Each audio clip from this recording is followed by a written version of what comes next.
The fluorescent lights in Los Angeles County Courthouse buzzed faintly, casting a harsh glow over the worn wooden benches and the heavy air of expectation. Seated quietly at the defendant's table was Malik Jefferson, a 17-year-old black teen with a lean frame, dressed in a modest button-up shirt and slacks his mother had ironed the night before.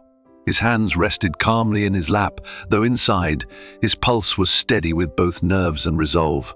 Malik had been in difficult situations before, but none like this. Standing trial for grand theft auto and resisting arrest, crimes he didn't commit, but was all too easily accused of. From the moment Judge Leonard Barnes took his seat at the bench, the air shifted. There was no warmth in his gaze. No sense of impartiality, just thinly veiled contempt, the kind built over years of presiding over cases where young black men were automatically slotted into the role of the guilty. To Judge Barnes, Malik was no different from the dozens of other teenagers who had stood before him, troublemakers, delinquents, kids without fathers or futures. In Malik, he didn't see potential. He saw another case to clear from his docket. The courtroom murmured faintly as Barnes shuffled his papers, glancing briefly at Malik with a mixture of disinterest and condescension. In his mind, this case was already decided. Another young black man caught with a stolen car, another easy conviction. It didn't matter that Malik had no prior record. It didn't matter that Malik had been found blocks away from the stolen vehicle with no evidence directly tying him to the crime. What mattered was the story Judge Barnes had already written in his head, and Malik's face fit the narrative perfectly. As the initial proceedings unfolded, Malik's court-appointed attorney fumbled through paperwork and muttered a half-hearted defense that barely registered. The attorney seemed resigned, fully expecting the case to end in a plea deal or a swift guilty verdict. But Malik wasn't resigned. He knew something the judge, the prosecutor, and even his own lawyer didn't know. Malik Jefferson wasn't just another kid with no understanding of the system. He had spent his entire life learning it. Malik's mother, Angela Jefferson, had worked as a paralegal for over 2 decades.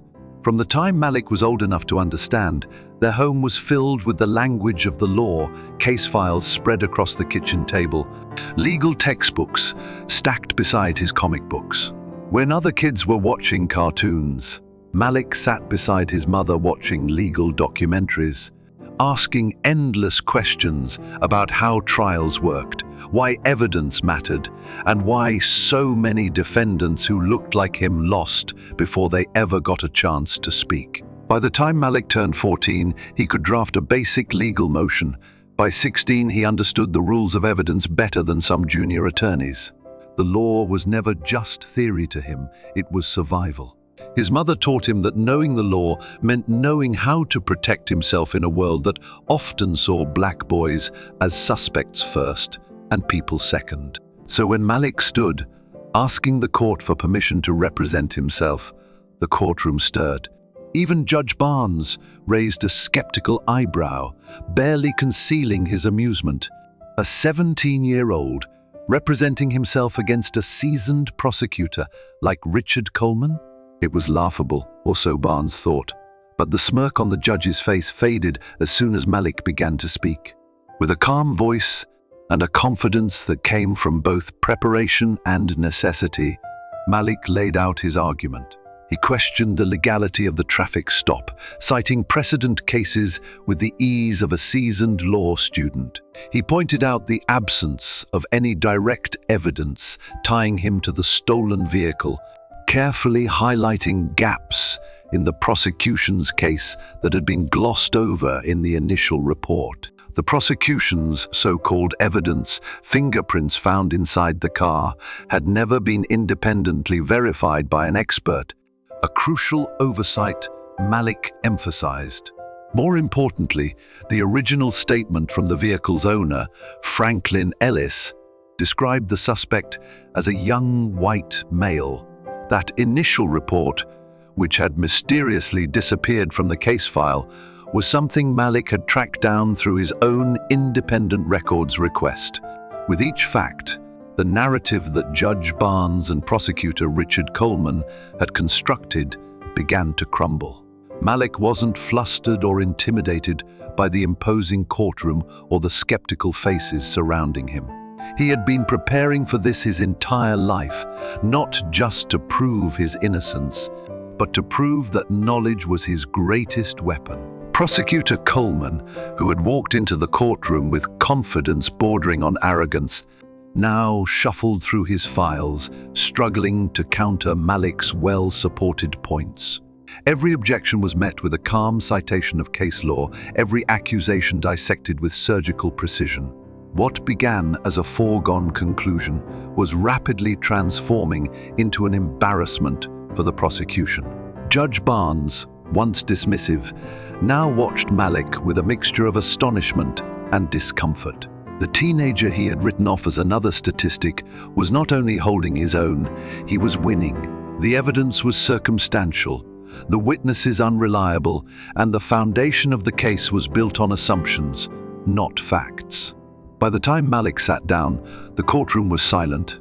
The judge, the prosecutor, and even the spectators understood this was no ordinary teenager. This was a young man who knew the law better than most adults in the room, and who had refused to be swallowed by a system that expected him to fail. Malik wasn't just fighting for himself. He was fighting for every kid who had ever been judged before they spoke, every defendant who didn't have the tools or confidence to challenge a biased system. His presence, his knowledge, and his unshakable composure demanded respect, not because of who he was related to or what school he attended, but because he knew the truth, and he was brave enough to speak it aloud. And as Judge Barnes adjourned the court for the day, Malik sat back in his chair, not victorious yet, but certain that for the first time the system had been forced to listen. The atmosphere in Los Angeles County Courthouse shifted the moment Malik Jefferson rose from his chair. There was nothing theatrical in his movement, no grand gesture to draw attention. Instead, there was a quiet confidence in the way the 17-year-old black teen stood, hands clasped neatly in front of him, and addressed Judge Leonard Barnes with respect but certainty. "Your Honor," Malik said, his voice clear and steady, "I would like to represent myself." The words seemed to hang in the air longer than they should, as though the entire room, from the court clerk to the handful of observers, had to process what had just been said. The silence was broken by a dry chuckle from Judge Barnes, who leaned back slightly in his chair, adjusting his glasses as if he hadn't heard correctly. "You'd like to do what, son?" the judge asked, his tone hovering somewhere between condescension and disbelief. Malik repeated himself without hesitation. "I would like to act as my own counsel." The request, bold as it was, drew a visible reaction from prosecutor Richard Coleman, who raised an eyebrow and glanced toward the court-appointed defense attorney seated beside Malik. The older attorney had been disengaged for most of the hearing, leafing through papers with the lethargy of someone accustomed to plea deals and quick convictions. Even he looked surprised, though there was a flicker of relief at the prospect of stepping aside. Judge Barnes, however, was less amused. His experience had shown that defendants who insisted on representing themselves, especially young, inexperienced ones, were walking into disaster. It usually meant incoherent arguments, misunderstood legal procedures, and an expedited path to conviction. From where Barnes sat, Malik Jefferson was just another naive kid trying to play lawyer. "Are you sure you want to do that?" Barnes asked, more out of procedural obligation than genuine concern. "This isn't a game, young man." Malik met the judge's gaze directly. "I understand the seriousness, Your Honor. I've spent years studying the law, and I'm prepared to defend myself." That was the first time uncertainty flickered across Judge Barnes' face. There was something in Malik's voice, Not arrogance, not bravado, but a quiet knowledge that suggested he was not bluffing. Still, Barnes allowed it, largely out of curiosity and the assumption that it wouldn't matter. He'd seen hundreds of cases like this, and they all ended the same way. As Malik stepped forward, a subtle shift in the courtroom occurred. It was no longer a space where a scared teenager stood helplessly beside an indifferent lawyer. Malik was in control now, and his calm demeanor demanded attention. Without notes or hesitation, Malik began. His voice carried clear and deliberate, weaving facts with legal precedent in a way that felt anything but amateurish. He started by questioning the legality of the traffic stop, citing Fourth Amendment violations and referencing past cases with the ease of someone who had lived and breathed case law for years. Prosecutor Richard Coleman, at first leaning back in his chair with an air of amused detachment, began to sit upright, his pen tapping nervously against the table. Malik wasn't stumbling through legal jargon. He was constructing an argument, methodically and strategically, laying the groundwork to unravel the prosecution's case. Malik pointed out the absence of direct evidence linking him to the stolen car, the lack of eyewitnesses, and the discrepancies in the police report, details most defendants would never know how to find, let alone leverage. He highlighted the original statement made by the vehicle's owner, Franklin Ellis, who had initially described the suspect as a young white male. That statement had somehow disappeared from the final case file, but Malik had secured a copy through his own records request. As Malik spoke, the amused smirks around the room began to fade. This was not a boy guessing his way through a courtroom. This was a young man who had studied the system from the inside out, who understood not only the law itself, but the biases and assumptions that often dictated how it was applied. He knew exactly how the system had expected him to act, scared, confused, compliant, and he was turning those expectations upside down. For Judge Barnes, it was an uncomfortable awakening. The teenager he had written off as another statistic was dismantling a case with precision most attorneys took years to develop. Each citation was correct, each procedural argument valid. Malik was not just fighting for himself, he was exposing the machinery of assumptions and shortcuts that had brought him to court in the first place.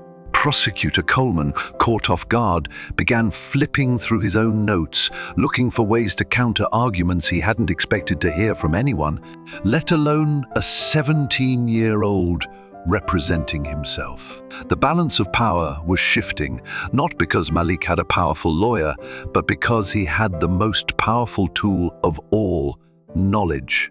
By the time Malik finished, the courtroom was silent again, but this time it was a silence born not of disbelief, but of respect. Malik Jefferson had done more than defend himself. He had forced everyone in the room to reconsider what they thought they knew about young black men, about who was capable of understanding the law, and about the danger of underestimating someone based on appearance alone. As Malik returned to his seat, the weight of his presence lingered. He was no longer just a defendant. He was a reminder that knowledge is power, and that even the most rigged systems cannot stand against someone who knows how to make the truth heard. As Malik Jefferson stood at the center of the courtroom, his youthful face calm but determined, the very atmosphere of Los Angeles County Courthouse seemed to shift. Gone was the assumption that this was just another open and shut case against a young black defendant. Gone was the dismissive tone with which Judge Leonard Barnes had first addressed him. In its place was a growing awareness that something extraordinary was happening, that this 17-year-old was about to deliver a lesson. Neither the court nor the legal system would soon forget.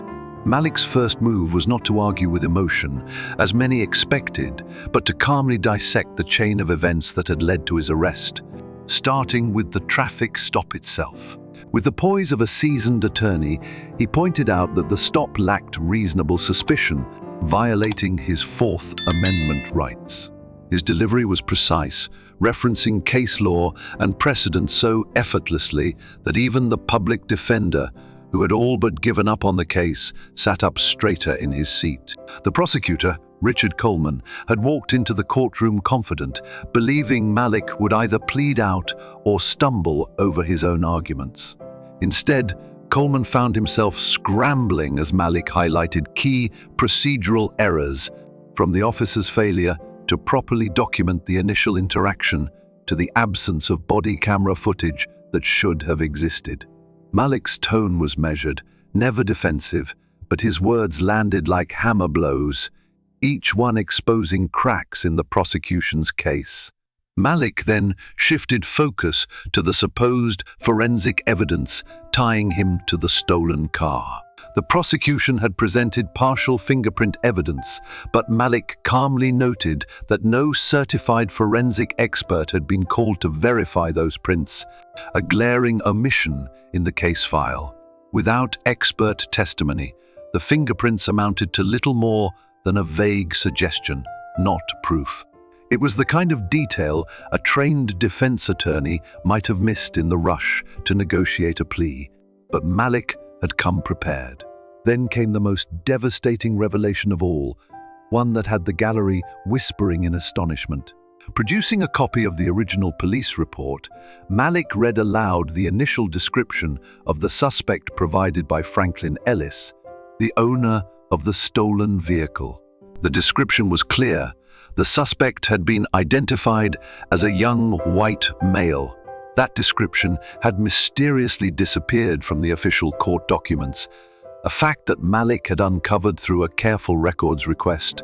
Using public access laws he had researched on his own, Judge Barnes's expression shifted from detached amusement to uneasy attention. The case that had seemed so straightforward was unraveling before his eyes, unraveled not by a high-powered defense team, but by a 17-year-old armed only with knowledge and the truth. Each revelation, each cited precedent forced the court to confront not only the flaws in the case, but the assumptions that had led to Malik's arrest in the first place. Prosecutor Coleman, visibly rattled, tried to regain control. He objected to Malik's reading of the police report, claiming it was inadmissible without proper authentication. But Malik was ready for that, too. Calmly, he explained the chain of custody for the document, demonstrating his understanding of evidence procedures far beyond what anyone had expected from a high school student. The courtroom was silent, not out of politeness, but out of sheer awe. This was not supposed to happen. Young black defendants were not supposed to know how to subpoena records, challenge forensic evidence, or cite case law with the confidence of a seasoned public defender. Yet here stood Malik Jefferson, embodying the very power the system had tried to deny him, the power of knowledge, the power to defend himself, and the power to expose the biases woven into every step of the process. Even Judge Barnes, who had spent decades presiding over cases like this, was forced to reckon with his own prejudice. The boy he had dismissed as another statistic, another troubled youth with no future, had just delivered one of the most thorough self-defenses he had ever witnessed. And the fact that Malik had done it with composure, intelligence, and unwavering respect made it impossible to ignore. As Malik finished his argument and returned to his seat, he didn't smirk or show any outward sign of victory. He sat with the same quiet confidence he had displayed since the moment the trial began, because Malik knew that the real victory wasn't just proving his innocence. It was forcing everyone in the room to confront how easily they had assumed his guilt. The impact extended far beyond the courtroom. Malik's calm, systematic dismantling of the prosecution's case became a story that would travel, passed from public defenders to law students to families, teaching their children how to protect themselves in a system that too often sees skin color before it sees humanity. Malik Jefferson had done more than win his freedom that day. He had exposed the machinery of injustice and proved that knowledge is the most powerful defense anyone can possess. When Judge Leonard Barnes reluctantly dismissed all charges against Malik Jefferson, the courtroom itself seemed to exhale, not in relief, but in stunned disbelief. What had begun as an ordinary case of a young black defendant accused of auto theft and resisting arrest had become something much larger. Malik's calm, surgical dissection of the prosecution's case and his quiet command of the law had turned a personal fight for freedom into a broader conversation about race, justice, and the power of knowledge. But the greatest impact was yet to come, not in the courtroom, but in the world beyond it. The story of Malik Jefferson did not end with that gavel strike. As Malik stepped out of the courthouse, reporters, community members, and legal observers were waiting. His story was too powerful to be contained within a single courtroom. It was the story of a 17-year-old black boy who had faced the full weight of a biased system and dismantled it piece by piece, using nothing but facts, knowledge, and unwavering self-respect. The media coverage was swift. Local news outlets covered the case first, highlighting Malik's astonishing self-defense. Then national platforms picked it up, framing him as a symbol of hope and resistance. A modern-day David standing against the Goliath of systemic bias. But Malik rejected the label of hero. In every interview, he repeated the same message: "This isn't about me, it's about everyone who never got the chance to do what I did."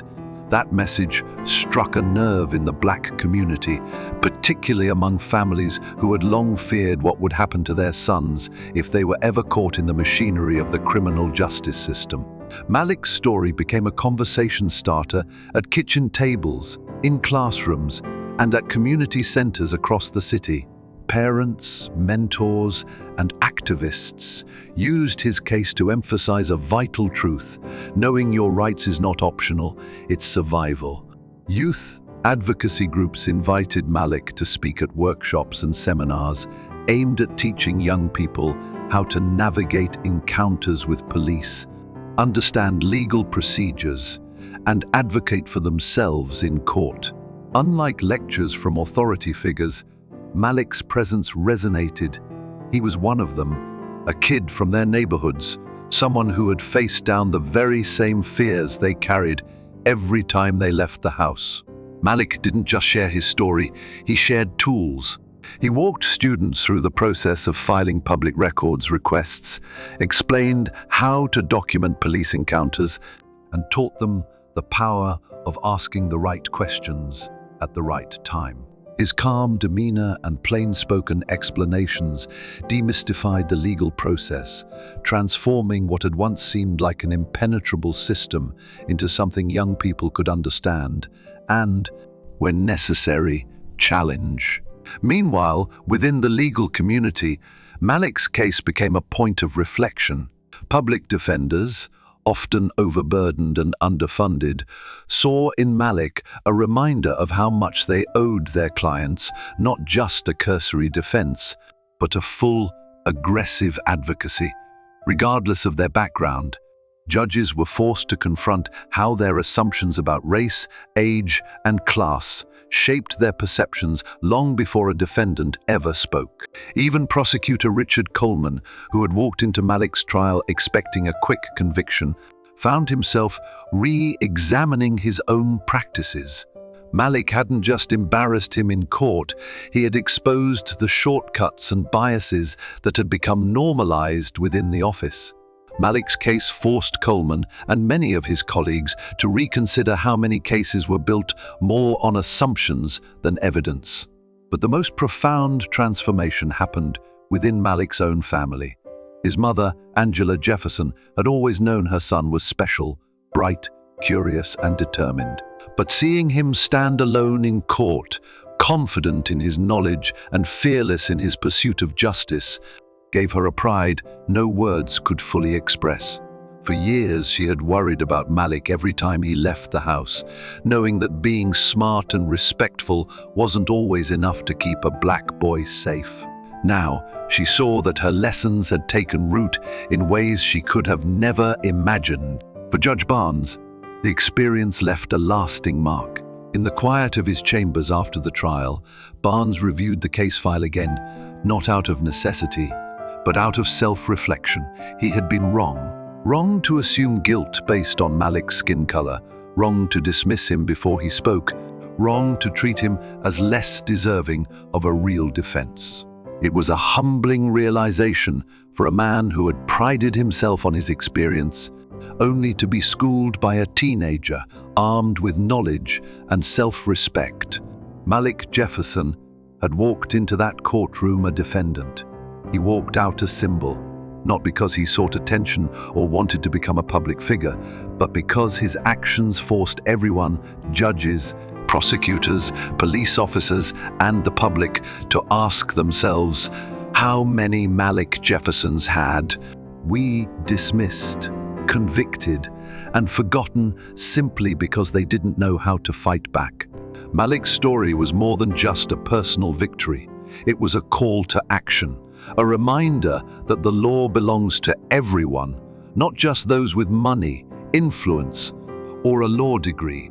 And that sometimes the most powerful thing a young person can do is learn the rules well enough to break the cycle of injustice that's been stacked against them. The day Malik Jefferson walked out of the Los Angeles County Courthouse, a free young man, the significance of what had just occurred stretched far beyond the walls of that courtroom. The legal dismissal of the charges, grand theft auto, and resisting arrest was more than a personal victory for Malik. It was a symbolic moment that exposed the dangerous intersection of racial bias, flawed police work, and the complacency of a legal system that too often mistakes skin color for guilt. Malik's case wasn't just his own. It belonged to every young black person who had ever been presumed guilty before they had the chance to speak. Malik's story, however, was not just about injustice. It was a triumph of preparation, knowledge, and courage, a reminder of the power of knowing your rights and refusing to be silenced by fear or assumption. For years, the legal system had functioned on the premise that young defendants, especially those from underserved communities, would enter the courtroom unprepared, intimidated, and resigned to their fate. Malik shattered that assumption. Armed with the knowledge instilled in him by his mother, Angela Jefferson, and sharpened by years of independent study, he stood alone before a judge and a seasoned prosecutor, and not only defended himself, but dismantled their case with precision and grace. That image, a 17-year-old black boy calmly citing legal precedents, challenging procedural missteps, and exposing evidence tampering, captured the imagination of a community long accustomed to seeing young men like Malik silenced, coerced, or steamrolled by the system. Malik's composure was not arrogance. It was the quiet confidence of someone who knew the law belonged to him too, not just to those in suits or behind benches, but to everyone willing to learn its language. Malik's case became a flashpoint for broader conversations about the importance of legal literacy in black and marginalized communities. Parents who had long taught their children how to survive police encounters, keep your hands visible, don't make sudden movements, stay polite even when disrespected, began adding something new to those conversations. Know your rights, understand the process, and if you're accused, don't just accept it. Fight back with knowledge. Community centers, churches, and after-school programs began using Malik's story as a teaching tool, holding workshops where his case was dissected step by step, not just as an inspiration, but as a blueprint for survival in a system stacked against them. For many young people, Malik wasn't just a hero. He was proof that the system's assumptions could be challenged and even overturned. He was a living example that intelligence, preparation, and composure could shake the foundations of a courtroom that never expected to hear those things from someone like him. His presence and performance in court redefined what was possible for a generation of kids who had been told the system was immovable and that their only option was to comply, confess, or hope for mercy. But Malik's impact didn't stop at the community level. His case reverberated through the legal profession, where public defenders and private attorneys alike were forced to confront the casual shortcuts and unchecked biases that had become normalized in the pursuit of quick convictions.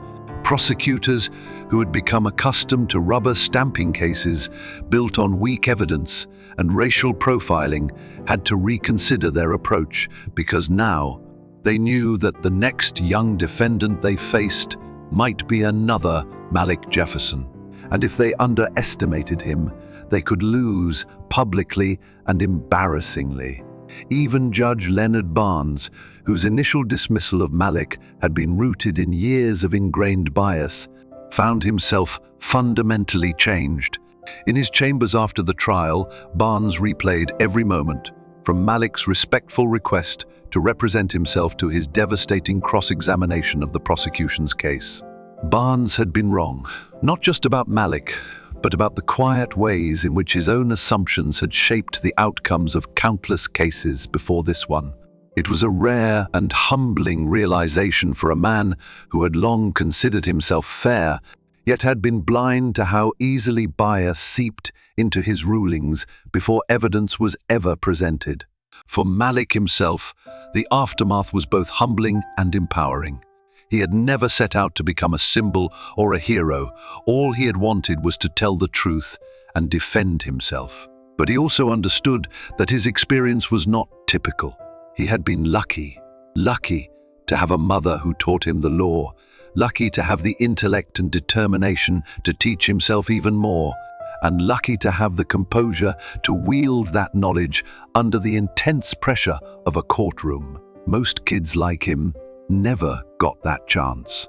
Malik knew that for every one of him, there were hundreds of others who had been crushed under the weight of assumptions and bias because they lacked the tools to fight back. That understanding gave Malik's victory a deeper sense of responsibility. He could have quietly returned to his life, grateful for his freedom, but instead, he chose to share what he knew.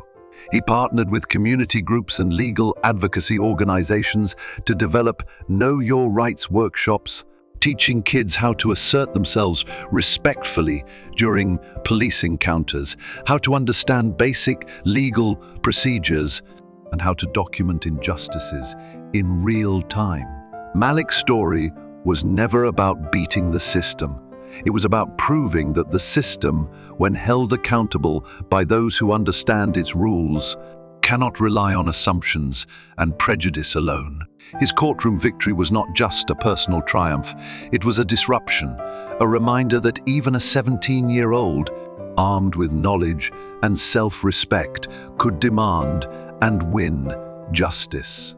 In a world where too many young black boys are told their fate is sealed the moment they're pulled over, Malik Jefferson stood as proof that knowledge is power, power to challenge, power to defend, and power to change a system that had long counted on silence and ignorance to maintain its grip.